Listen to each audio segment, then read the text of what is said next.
If you had blocked people on Microsoft Teams and you wish to see them, then in this video, I'm going to show you how you can find or see a list of all blocked people on Microsoft Teams meeting.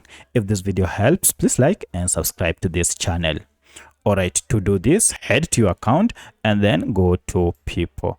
From people here, you will see a settings gear around. And before you click on settings, you can see all active users as well as all contacts that you have.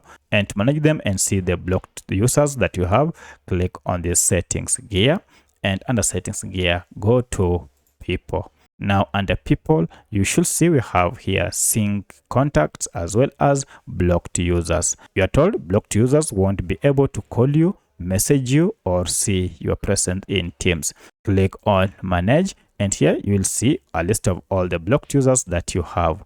You are told when you block people, you will see them listed below. So that's how you can see a list of all blocked users on Microsoft Teams. If you have any other question, kindly let me know in the comment section. Otherwise, thanks for watching and let's meet in the next video.